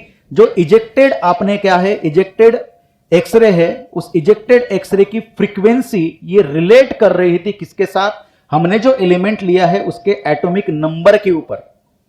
मतलब जैसे जैसे हम लोग एलिमेंट्स चेंज करेंगे, मोलिब्डेनम के जगह पे हम लोग कोई दूसरा लेंगे, गैडोलिनियम लेंगे, ठीक है, और या फिर हम लोग कोई दूसरा एलिमेंट लेते हैं, उसके हिसाब से उसकी इजेक्टेड एक्सरे की फ्रीक्वेंसी डिपेंड करती थी। और एक लीनियर उन्होंने लीनियर का मिला, एक ग्राफ मिला, जो हम लोग यहां पे देख रहे हैं। बात समझ में आई? ठीक है। और ये इंपेरिकल लॉ है। इंपेरिकल लॉ मतलब क्या है? ये बेसिकली उन्होंने प्रूफ करके दिया है ये लॉ बाय एक्सपेरिमेंट, ठीक है। तो जो लॉ आपको एक्सपेरिमेंटली प्रूफ करके दिया है तो उसको इंपेरिकल लॉ बोला जाता है। So he found that the square root of characteristic X-ray frequency either of two line that is K and L is linearly related with atomic number that is Z. क्या बोला उन्होंने कि यहां पे क्या होगा? Under root of that is square root of क्या है फ्रीक्वेंसी, कौन किसकी फ्रीक्वेंसी? आपके कौन सी वाली फ्रीक्वेंसी? एक्सरे की फ्रीक्वेंसी जो निकल रही है बाहर, ठीक है, एक्सरे की फ्रीक्वेंसी ये रिलेट कर रही है किसके साथ? आपके एटॉमिक नंबर के साथ जो आपने एलिमेंट के लिए लिया, ठीक है। और यहां पे मैं डायरेक्टली प्रोपोर्शनल टू लिखता हूं z माइनस वन, क्या लिखा, सॉरी z माइनस सिग्मा, क्या लिखा हूं मैं? z minus sigma. क्या है सिग्मा? एक कांस्टेंट है, आपको समझ में आएगा। और यहां पे अगर मैं लिखता हूं that is under root of nu is equal to, ये फ्रीक्वेंसी हमारी न्यू इज इक्वल टू, यहां पे एक मैं लिखता हूं constant, that is constant is known as a और z माइनस सिग्मा, या फिर कई कई बुक्स में यहां पे आपको b दिखाई देगा, तो a in bracket z minus b भी आप लिख सकते हो। तो ये एक उनका इक्वेशन मिलता है जिसके आधार पे किसी भी एलिमेंट के z के नंबर के अकॉर्डिंग उसकी फ्रीक्वेंसी क्या होगी? रिलेट होगी। और अगर फ्रीक्वेंसी आपको पता हो तो उसका वेवलेंथ का रेंज एग्जैक्टली पता करना कुछ बड़ी बात नहीं है बेटा, ठीक है। और ये देखो यहां पे एक z लिखा है हम लोगों ने एटॉमिक नंबर, x एक्सिस पे और y एक्सिस पे हम लोगों ने लिखा है फ्रीक्वेंसी। z का नंबर जैसे जैसे बढ़ रहा है वैसे वैसे इमिटेड एक्सरे की फ्रीक्वेंसी भी बढ़ रही है, और ये स्ट्रेट लाइन इंडिकेट करता है लीनियर रिलेशन। आई बात समझ में? अब आगे देखिएगा इसमें ये बनता कैसे है कि सर हमको ये प्रूफ बताइए। अब सर z के ऊपर अगर परिणाम हो जाए, क्योंकि z में से कुछ माइनस अगर हम लोग कर दिए तो हम सभी को एक चीज पता है, उसका कौन सी चीज? वेवलेंथ। बोर्स के कंसर्न में हम लोगों ने एक वेवलेंथ का फॉर्मूला बना था, that is 1 by lambda is equal to rz square in bracket 1 by n1 square minus 1 by n2 square. बात समझ में? उसी से ही ये बनता है बेसिकली, ठीक है। अब देखिएगा उसके ऊपर भी क्वेश्चंस बनते हैं जो हम लोग स्टेप बाय स्टेप ये फार्मूला डिफाइन करेंगे, ये बनता कैसे, और उसमें जो स्टेप बाय स्टेप जो फॉर्मुलेशंस बनते हैं उस फॉर्मुलेशन के ऊपर भी आपको क्वेश्चन पूछे जाते हैं, ठीक। अब देखिएगा किस तरह से। अब यहां पे मैंने एक लाइन लिखी है बेटा, दिट इज इधर to line that is K and L. के और एल के बीच में जो ट्रांजिशन हो रहा है उसके लिए ये स्पेशली फिट बैठता है कौन सा? मोजलेस लॉ। ये बात समझ में? अब एक थोड़े से टाइम के लिए अपन एक काम करेंगे, मान के चलिए कि हमारे न्यूक्लियस के सराउंडिंग में कौन है? हमारा के और एल और के और एल। हमारा यहां से जब इलेक्ट्रॉन इजेक्ट हो गया है तो यहां से वो क्या किया? एल वाले शेल से क्या किया है? जंप किया है, मान के चलो, ठीक है। तो जब यहां पे इलेक्ट्रॉन क्या होगा? इजेक्ट होगा, नॉकआउट होगा। कितना इलेक्ट्रॉन बचेगा बेटा हमारे के वाले शेल में? एक सिंगल इलेक्ट्रॉन बचेगा। उस समय यह होता है कि ये सिंगल इलेक्ट्रॉन को आपका न्यूक्लियस बहुत ज्यादा पावरफुल फोर्स से क्या होगा? खींच लेगा अपनी डायरेक्शन में। जब दो इलेक्ट्रॉन्स थे तो कोई बात अलग थी, उसका पूरा स्ट्रक्चर अलग था, उसका कॉन्फ़िगरेशन अलग बना था, उसके दोनों के बीच में जो न्यूक्लियर फोर्स था वो कुछ अलग था। लेकिन यहां से जब इलेक्ट्रॉन निकलेगा, जब सिंगल इलेक्ट्रॉन बचेगा, ये धीरे धीरे अपने तरफ खींच लेगा कौन? न्यूक्लियस। जिसके वजह से हमारा न्यूक्लियस के अंदर जो फोटॉन्स का नंबर है, उस फोटॉन्स के नंबर को हम लोग किससे डिनोट कर रहे हैं? Z से डिनोट कर रहे हैं, ठीक है। तो Z से जब डिनोट करेंगे और एक इलेक्ट्रॉन जब उसके पास में आ जाता है तो जनरली हम लोग ऐसे मानते हैं या फिर इसको कंसिडर किया जाता है कि न्यूक्लियस के अंदर ही अभी कौन बैठा है? इलेक्ट्रॉन अंदर एंटर किया है। जब इलेक्ट्रॉन जब एंटर करेगा तो उसे उसका एटॉमिक नंबर क्या होगा? Z-1 हो जाएगा। कितना होगा? Z-1। ये बात समझ में आ रही है? तो हम लोग क्या लिख रहे हैं यहां पे? Z-1। क्या बना है? Z-1। तो सिग्मा की वैल्यू बेसिकली इस स्ट्रक्चर के लिए क्या दिखाई दे रही है? 1 दिखाई दे रही है। कितनी दिखाई दे रही है? 1। ये समझ में आया मैं क्या बोलना चाहता हूं?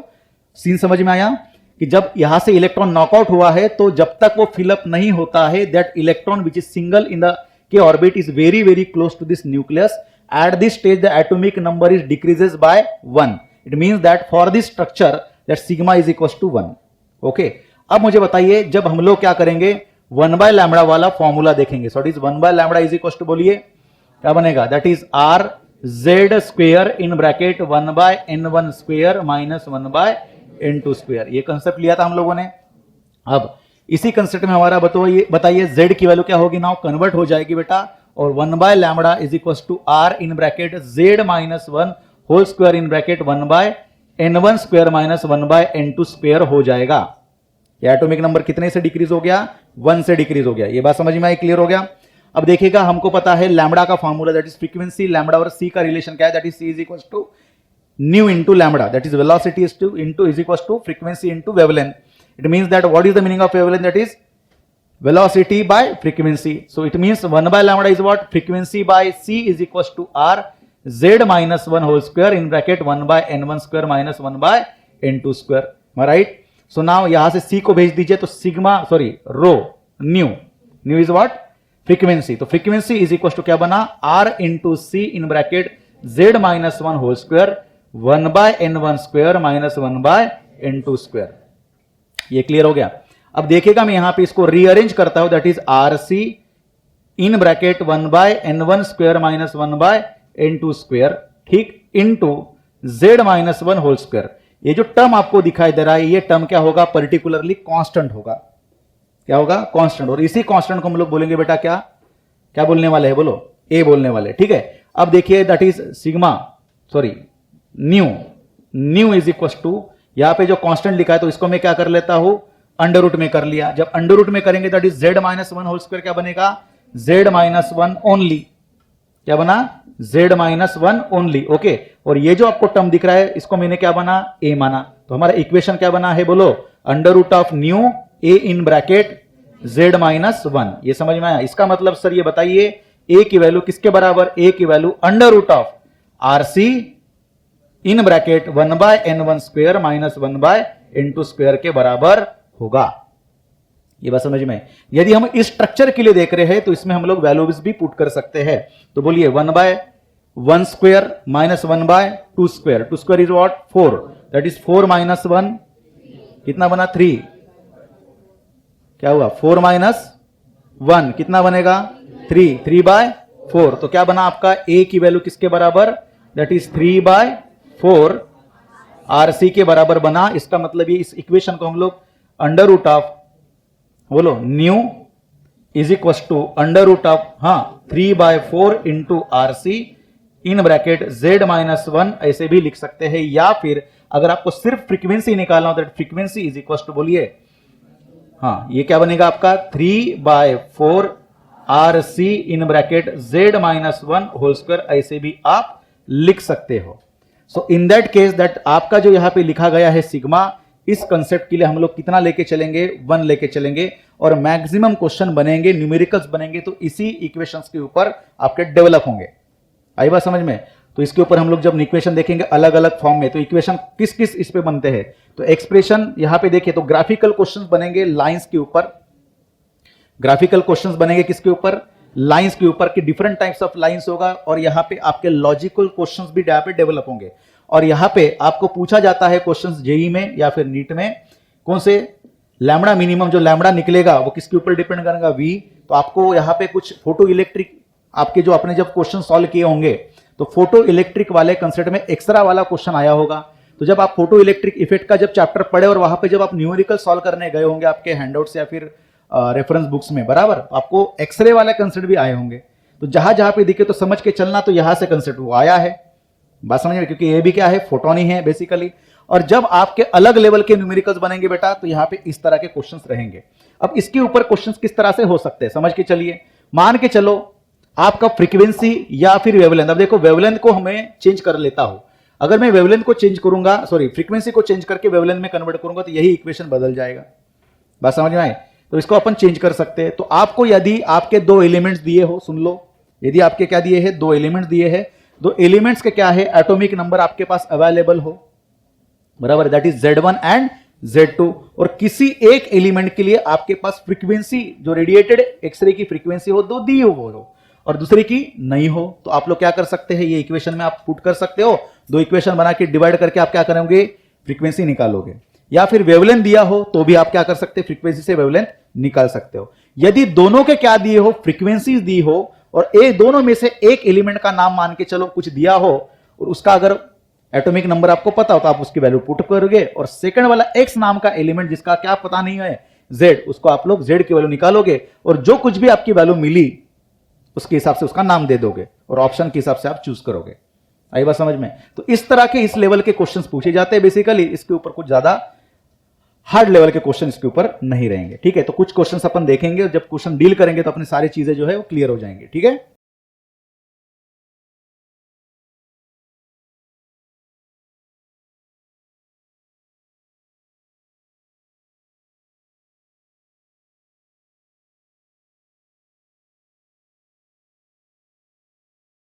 so first question, a potential difference of 20 kilovolt is applied a X-ray tube.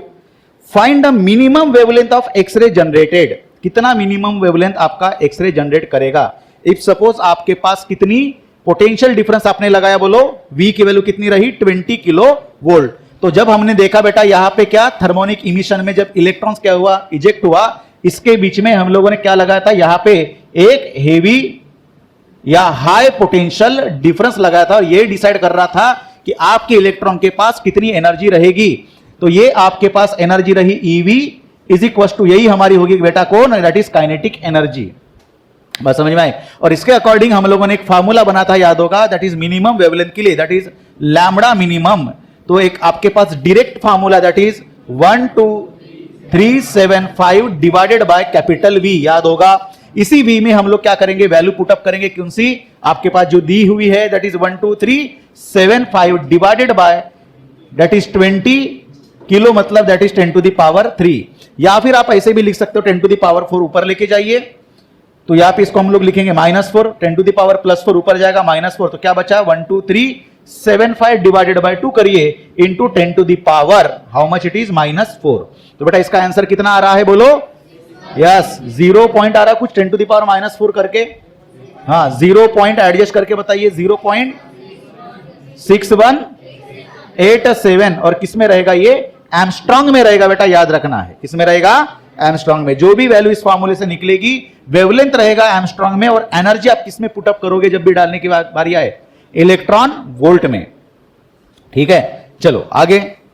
हाँ बेटा बोलो क्या दिया है, an X-ray tube produces a continuous spectrum of radiation with its short wavelength aimed at 0.45 angstrom। कितना है, लैम्बडा मिनिमम की value बेटा दी है 0.45 एमस्ट्रॉन्ग में। What is the maximum energy of photon, कितनी एनर्जी आपके फोटोन के फॉर्म में निकलेगी, मतलब वही एक्सरे की एनर्जी इन रेडिएशन। और सेकंड क्वेश्चन में आपको पूछा गया है, from your answer guess what order of accelerating voltage for electrons is required in such a tube. तो आप कितना वहां पे एक्सेलरेटिंग वोल्टेज, मतलब जो आपको थर्मोनिक इमिशन, मतलब इलेक्ट्रॉन और टारगेट के बीच में हम लोग जो V लगाए हैं, उस V की वैल्यू कितनी रहेगी और किससे डिसाइड करनी है, एनर्जी से। अब देखो यहां पे लैम्बडा की वैल्यू है और आपको एनर्जी निकालनी हो तो आपके पास एक सिंपल सा फार्मूला हम लोगों ने देखा, E is equal to that is hc by lambda. और जब लैम्बडा की वैल्यू हम लोग वेवलेंथ के फॉर्म में अगर पुटअप करेंगे या फिर लैम्बडा निकालना और E की वैल्यू पुटअप करेंगे तो सारा कुछ कन्वर्ट करके हमारे पास फाइनल वैल्यू मिला करती थी, बराबर है। और मैंने आपको एक बात बताई कि जब H की वैल्यू C की वैल्यू आप लोग पुटअप करो दैट इज 0. ठीक है, सॉरी 6.7 वगैरह, C की value 3 into 10 to the power 8, सब कुछ अगर हम लोगों ने पुट कर दिया और लैम्बडा की वैल्यू एमस्ट्रॉन्ग में जो थी उसको किस में कन्वर्ट किया बेटा, बोलो मीटर में कन्वर्ट किया। या फिर वेवलेंथ निकालना हो और एनर्जी की वैल्यू इलेक्ट्रॉन वोल्ट में और किस में कन्वर्ट करना हो, जूल में। सब कुछ कन्वर्ट करने के बाद आपके पास यहां पे कितना मिला करता था, 12375 डिवाइडेड बाय लैम्बडा। अगर यहां पे E हो तो लैम्बडा इधर जाएगा, E इधर आएगा। तो ये E की वैल्यू अगर आपको पुटअप करनी हो तो उसको फिर से एक बार कन्वर्ट करना नहीं है। अगर वो इलेक्ट्रॉन वोल्ट में दिया है तो जूल में कन्वर्ट करना नहीं है, क्योंकि आपकी यही वैल्यू डायरेक्टली जैसे आप पुट करोगे वो कन्वर्ट कर देगा। या फिर वेवलेंथ की वैल्यू एमस्ट्रॉन्ग में दी हो तो जैसे आपने यहां पे लिखा किसमें कन्वर्ट हो जाएगी, मीटर में। ऐसे समझ के चलिए, ठीक है। अब आंसर जो आएगा ये E का वो किस में आएगा, इलेक्ट्रॉन वोल्ट में आएगा। ये बात समझ में आई? तो ये वैल्यू उसके हिसाब से अपन ने फॉर्मूला बनाया। तो बोलो बेटा कितना बनेगा, 12375 डिवाइडेड बाय दैट इज 0.45। तो एनर्जी की वैल्यू कितनी मिली बेटा, बोलो बहुत बड़ी वैल्यू मिलेगी आपको, ठीक है। हाँ बोलो कितने लोगों ने सॉल्व कर लिया अभी तक, बोलते बोलते। हाँ बोलो बेटा, 27500 अप्रोक्स वैल्यू बता रहे हो, ठीक है चलो कोई दिक्कत नहीं है। 27500 इसका मतलब ये किस में आया, इलेक्ट्रॉन वोल्ट में। ये आपकी बनी कौन सी वैल्यू, ई की, या फिर ई की वैल्यू हम लोग अगर आपके पास ऑप्शन में दिया हो, यही क्वेश्चन पूछा जाए तो आप इसको ऐसे भी लिख सकते हो, 27.5 किलो इलेक्ट्रॉन वोल्ट इतनी एनर्जी होगी। आई बात समझ में। तो यहां का पॉइंट मैंने एडजस्ट किया 10⁻3, तो ये कितना बना, किलो इलेक्ट्रॉन वोल्ट। अब देखो आगे वाला क्वेश्चन क्या बोला गया है, आगे में क्या निकालिए, कहां पे गया, हाँ क्या निकालिए बोलो, कि guess what order of accelerating voltage, कितना एक्सेलरेटिंग वोल्टेज होगा। देखो अब जाने वाला यहां पे सुन लो, इलेक्ट्रॉन, उसकी एनर्जी मतलब यही कौन होगी, आपकी काइनेटिक एनर्जी होगी। तो इतने काइनेटिक एनर्जी के लिए कितना आपको पोटेंशियल लगाना पड़ेगा, तो मैंने आपको बताया that is E is equal to E into V। ये बात समझ में आई।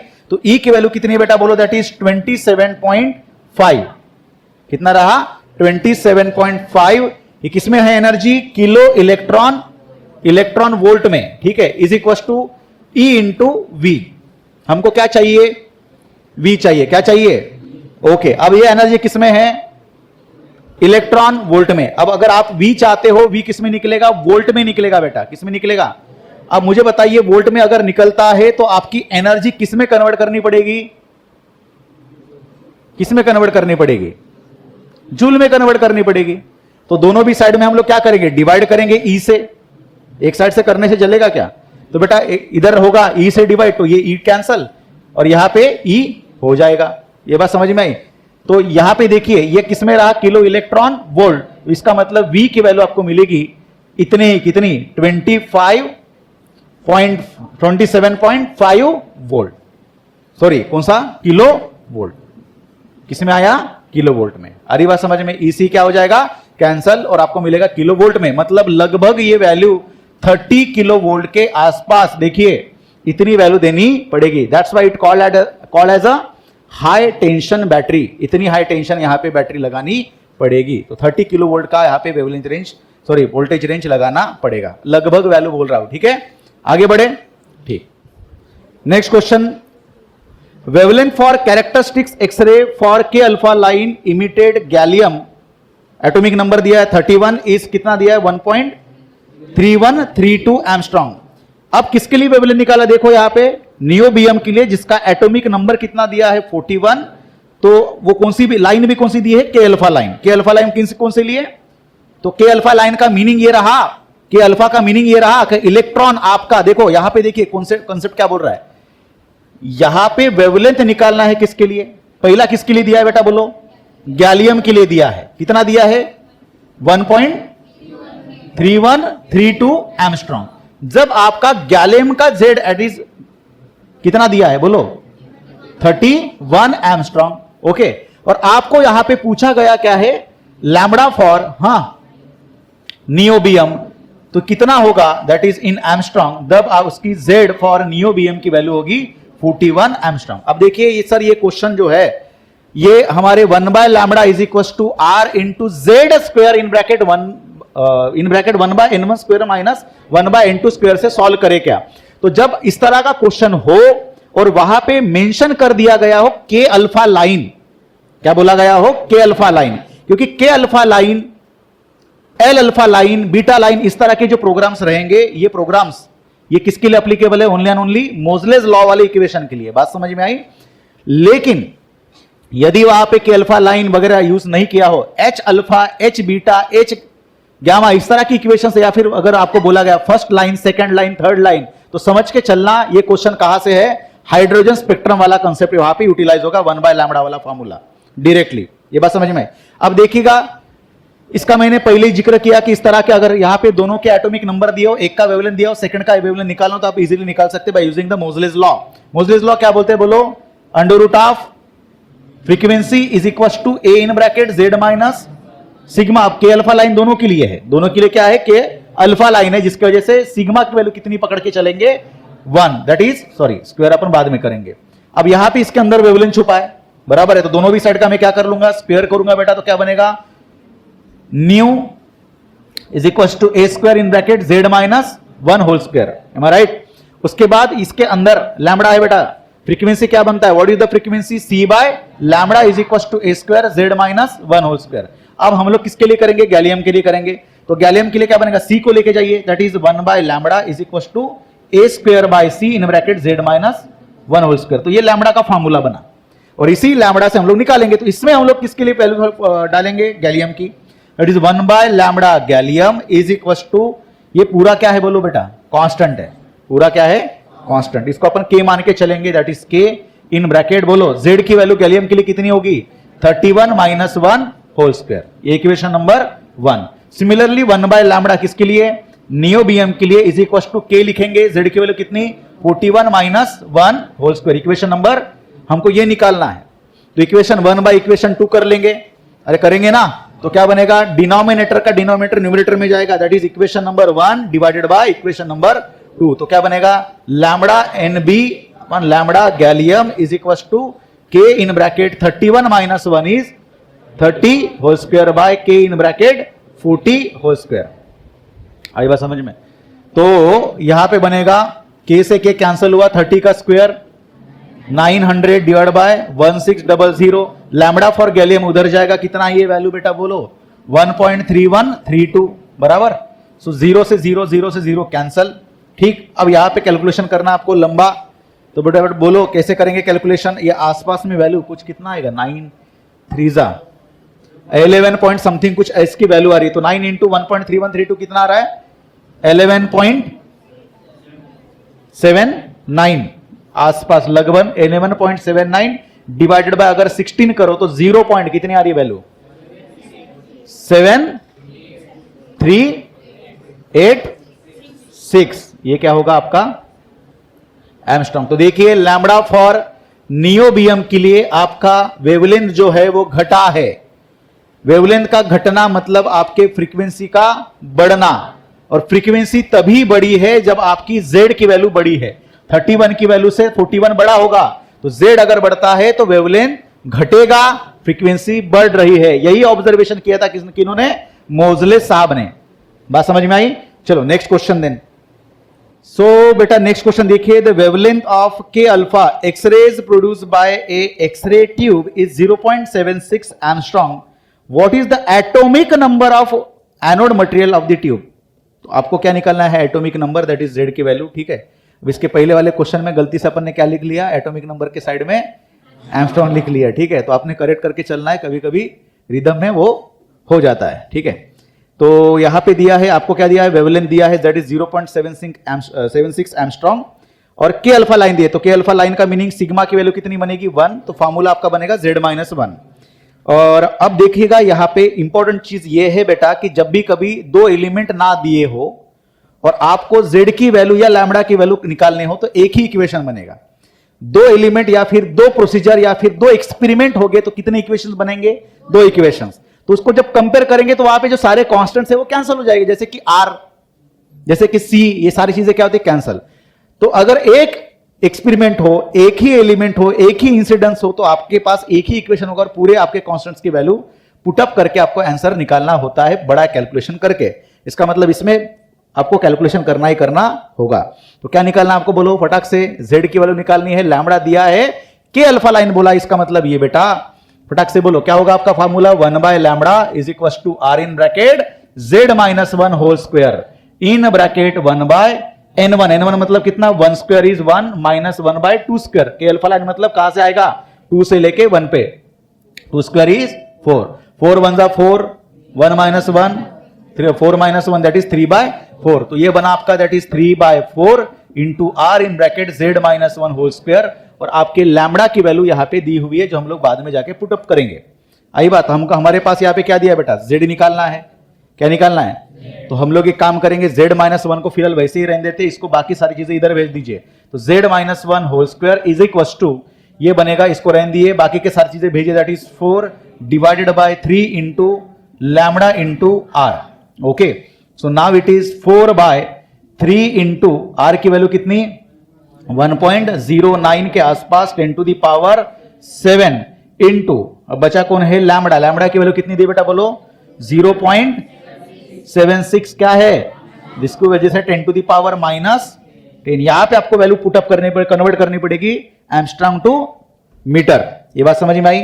तो -10 करके मीटर में कन्वर्ट कर लिया हम लोगों ने। अब यहां पे पूरा एक कैलकुलेशन आपको करना पड़ेगा। मैंने पहले ही बोला इसमें आपको कैलकुलेशन करना ही करना होगा। ये बात समझ में आई?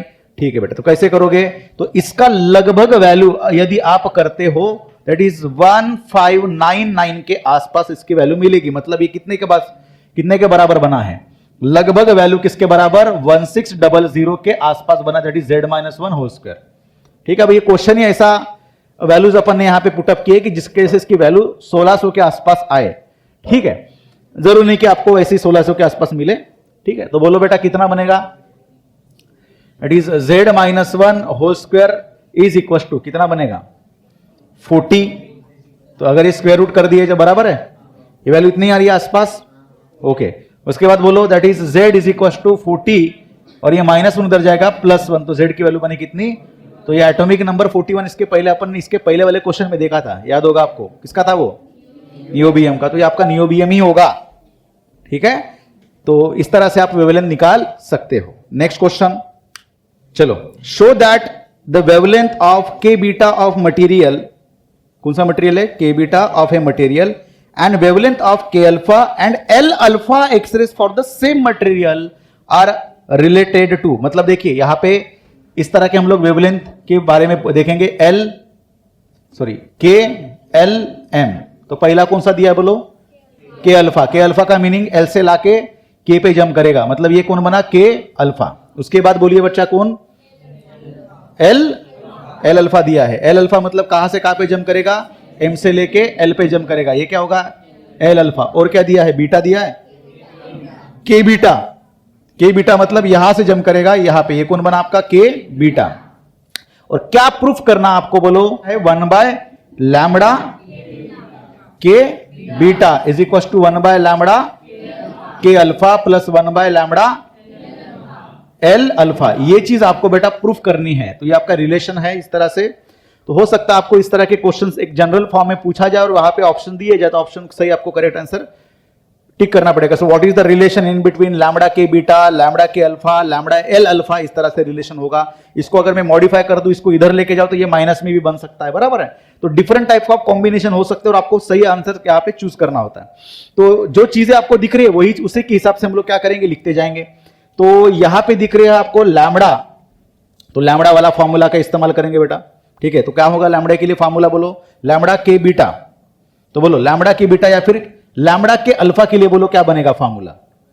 1/λ किसके लिए? K alpha is equal to formula बनता है कौन सा बेटा? बोलो क्या बनेगा? सेम एलिमेंट है, सबसे बढ़िया चीज बोलो फटाफट। हाँ, क्या लिखेंगे? R in bracket z-1 whole square in bracket. ठीक है, बोलो 1/n1 स्क्वायर माइनस 1/ किसके लिए? 2 स्क्वायर दैट इज 4। सॉल्व करने के बाद कितना आ रहा है बोलो? R z-1 whole square into कितना बनेगा? 3/4। कोई दिक्कत? ठीक है, ओके। उसके बाद और या फिर इससे बेहतर अब देखो, आप एक ऐसे करके सॉल्व कर सकते, कोई दिक्कत नहीं है। ठीक है, इससे बढ़िया एक चीज अपन एक कर सकते, देखो इससे बढ़िया एक चीज अपन कर सकते, कौन सी? के अल्फा, के बीटा, एल अल्फा। ये चीज आपको क्या देता है बोलो? एनर्जी देती है। एनर्जी बताते हैं कि कहां से कहां पे इलेक्ट्रॉन जंप करेगा। इससे शॉर्टकट मेथड अगर हम लोग ऐसे करें तो चलेगा क्या? देखिए, अगर इससे ऐसे इस मेथड से करते जाओगे तो फिर आपको और लंबा होते जाएगा प्रोसेस। ठीक है, क्या मैं ऐसे बोलूं? के अल्फा के लिए आपकी एनर्जी ई किसके लिए? एल माइनस ई फॉर के किसके लिए? अल्फा। किसके लिए? अल्फा। दिख रहा है? दिख रहा है? सबको दिख रहा है? Is equal to highest energy state by minus lower energy state is equal to, बोलो क्या बनेगा? hc/λ for K alpha. सही लिखा मैंने? नहीं लिखा? या फिर लैम्बडा अल्फा छोड़ दीजिए। दिख रहा है? हायर एनर्जी स्टेट कौन सी हमारी? एल। लोअर एनर्जी क्या है? और क्या है? Delta E is equal to hc/λ। सही लिखा है या नहीं लिखा है? तो ऐसा जब होगा तो कौन सा वेवलेंथ निकलेगा? लैम्बडा के अल्फा वाला वेवलेंथ रेंज निकलेगा, बराबर है। Equation number 1। इसके लिए बोलो क्या बनेगा equation, E M minus E K, बहुत बढ़िया, H C by lambda K beta, equation number 2। ठीक है, इसके लिए बोलिए क्या बनेगा, E M minus E L is equal to H C by lambda L alpha, equation number. ठीक है, अब आप सोचिए बच्चों की क्या करे कि आपका इक्वेशन ऐसे बने। अब यहां पे कौन दिया, के बीटा, और इधर किसका एडिशन दिख रहा है, अल्फा वाला, के अल्फा वाला और एल अल्फा वाला।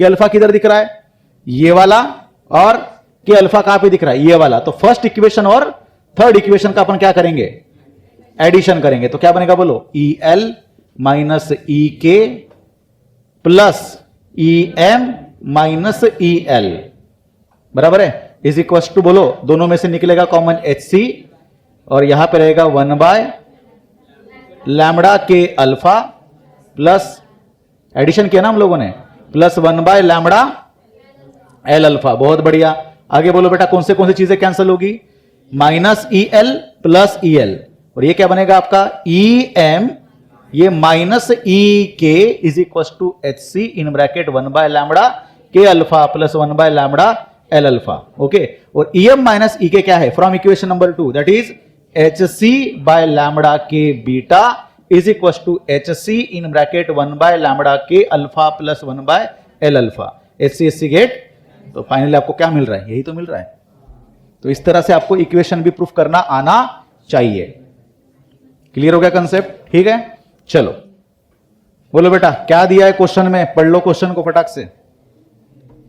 बढ़िया क्वेश्चन है, ग्राफिकल क्वेश्चन आपके सामने ग्राफ दिया है। क्वेश्चन में बोला गया देखो, the intensity distribution of x rays from two Coolidge tube operated on different voltage. दो अलग अलग कुलिच ट्यूब्स है, मतलब दो अलग अलग क्या है, सेटअप दिए हैं, और अलग अलग वोल्टेज पे क्या किया गया है, एक्सपेरिमेंट कर दिया गया है। कितना है वो वोल्टेज, ये देखो, experiment number 1, experiment number 2। Experiment number 1 में जो वोल्टेज यूज किया उसका नाम क्या है, V1, सेकंड वाले में V2, and using a different target material of atomic number that is Z1 and Z2 and shown in figure. क्या बोला गया है, इसमें भी कुछ अलग है, जैसे मान के चलो मॉलिब्डेनम होगा, इसमें क्या होगा, टंगस्टन होगा, वी डोंट नो, लेकिन उसका एटॉमिक नंबर Z1, इसका atomic number Z2। Which one of the following inequalities is true, इसका मतलब एक ही आपका ऑप्शन इसमें से सही रहेगा। और आपका देखो ऑप्शन अगर देखते हो तो यहां पे एटॉमिक नंबर का क्या दिया है, कंपैरिजन करना है, एज वेल एज दोनों के इसमें क्या करना है, कंपैरिजन, वोल्टेज जो आपने अप्लाई किया है उसके इसमें कंपेयर करना है बेटा। ये बात समझ में आई। अब देखिएगा यहां पे Z ये एटॉमिक नंबर जैसे ही आया आपके दिमाग में क्या आना चाहिए, कौन सा वाला एक्सरे का कंसेप्ट आएगा, कंटिन्यूअस एक्सरे वाला आएगा या कैरेक्टरिस्टिक्स एक्सरे वाला कंसेप्ट आएगा। यस, कैरेक्टरिस्टिक एक्सरे वाला कंसेप्ट आएगा, बराबर है, क्योंकि कैरेक्टरिस्टिक एक्सरे वाले कंसेप्ट में ही आपके स्पाइक्स दिखा करते थे, इस तरह से जो आपके पास दो इसमें दिया है, इसका नाम दिया है सेकंड, डॉटेड में जो ब्लू कलर में दिख रहा है इसका नाम हम लोग बोलेंगे 1। ठीक है, तो स्पाइस के अकॉर्डिंग आपको क्या दिख रहा है बोलो, कि आपका एटॉमिक नंबर जहां पे स्पाइक दिख रहा है वो एटॉमिक नंबर के साथ रिलेट करेगा। और हमको पता है बेटा कि मोजलेस लॉ के अकॉर्डिंग हम लोगों ने सीखा कौन सी चीज बोलो, कि फ्रीक्वेंसी इज इनवर्सली प्रोपोर्शनल या फिर डायरेक्टली प्रोपोर्शनल टू हम लोग लिखा करते थे Z। दैट इज, ये क्या करता है, एक लीनियर रिलेशन देता है किसका, फ्रीक्वेंसी का एंड Z का। भले इसको अंडर रूट में डाल दीजिए, कोई दिक्कत नहीं है, मैं फिलहाल इसको जनरलाइज करके लिख रहा हूं, लेकिन हमको यह भी पता है कि फ्रीक्वेंसी जो है that is inversely proportional to lambda. तो जैसे जैसे आप Z बढ़ाते जाओगे वैसे वैसे फ्रीक्वेंसी बढ़ेगी, और फ्रीक्वेंसी बढ़ेगी तो वेवलेंथ घटेगा। इसका मतलब जिसका वेवलेंथ छोटा होगा उसका Z बड़ा होगा। अब दोनों में देखिए, इसमें के अल्फा यहां पे आ रहा है और इसका के अल्फा यहां पे आ रहा है बेटा, इसका मतलब ये कौन वाला है, Z1 वाला है, ये कौन है, Z2 है। ठीक, तो मुझे बताइए Z2 बड़ा या Z1 बड़ा, कौन होगा, ये बेटा Z नहीं है, हम लोग क्या लिखते हैं यहां पे, लैम्बडा। तो ये क्या होगा, लैम्बडा 1, और ये किसके लिए, लैम्बडा 2। तो इसमें बताइए lambda 2 is greater than lambda 1, तो इनवर्सली प्रोपोर्शनल रिलेशन दिख रहा है ना। इसका मतलब ये बेटा फटाक से बोलो कि Z1 is greater than Z2। ये बात समझ में आई। सॉरी, ये लैम्बडा उल्टा लिखा हम लोगों ने, ये कौन है हमारा, लैम्बडा 1, ये कौन है हमारा लैम्बडा 2। इसका मतलब कौन है ये Z2 क्या होगा, बड़ा होगा Z1 से। कौन सा वाला ऑप्शन दिख रहा है बोलो, ए में दिख रहा है, बहुत बढ़िया, और उसके बाद सी में दिख रहा है और डी में दिख रहा है, बहुत बढ़िया। अब किसका हम लोग कंपैरिजन करेंगे, वोल्टेज का। अब देखो वोल्टेज के कंपैरिजन के लिए सबसे बढ़िया चीज यहां पे दिखाई दे रही है, क्लियर कट, कि वोल्टेज का कंसेप्ट, अगर वोल्टेज हमने बढ़ाया या घटाया तो जब वोल्टेज बढ़ाएंगे तो ऑटोमेटिकली उसकी इंटेंसिटी बढ़ते जाएगी, और ये हम लोगों ने ग्राफ में देखा था इस तरह से, बराबर। ये 20 किलोवोल्ट, ये 30 किलोवोल्ट, ये 40 किलोवोल्ट, इसके लिए देखा था। तो क्लियर कट यहां पे दिखाई देता है कि इसकी इंटेंसिटी ज्यादा है इससे। इसका मतलब ये बेटा कि इसका वोल्टेज दैट इज V1 की वैल्यू V2 से क्या होगी, बड़ी होगी। तो V1 की वैल्यू V2 से बड़ा है, ऐसा ऑप्शन कौन सा है, ए। तो आपका ऑप्शन सी और डी गलत होगा और ऑप्शन ए आपका क्या होगा, सही होगा। तो इसी तरह से आपके अलग अलग ग्राफिकल क्वेश्चंस या फिर आपके कंसेप्चुअल क्वेश्चंस या फिर न्यूमेरिकल्स, एक्सरेज मतलब मोजलेस लॉ के ऊपर वगैरह पूछ सकते हैं। तो कुछ 10-15 क्वेश्चंस अगर आप इसी टाइप पे अगर सॉल्व कर लो तो आपको नीट या जेडब्ल्यू में किसी भी तरह से दिक्कत नहीं जाएंगी। जनरली इस तरह के क्वेश्चन जो है नीट में पूछे जाते नहीं है वो ज्यादा, लेकिन आपके जेडब्ल्यू में इसके ऊपर क्वेश्चन बनते ही बनते हैं। तो कुछ डिफिकल्टी लेवल इस पे जाएंगे ना, एक तो कंसेप्चुअल लेवल का क्वेश्चन आएगा, या फिर आप ऐसा प्रॉब्लम आएगा जिसपे आपको लैम्बडा या फ्रीक्वेंसी निकालनी हो, या फिर आपको रफली कुछ एक फिगर रहेगा जिसकी वजह से आपको नीचे स्टेटमेंट जो करेक्ट स्टेटमेंट होगा उसको आपको चूज करना होता है। ठीक है, तो अगले कंसेप्ट हम लोग अपना नया अगला टॉपिक देखेंगे। तब तक के लिए इसके ऊपर के सारे क्वेश्चन जो है जो आपके रेफरेंस बुक्स में और आपके बुकलेट में वो सारी चीज आप सॉल्व कर लीजिए। ठीक है, थैंक यू वेरी मच।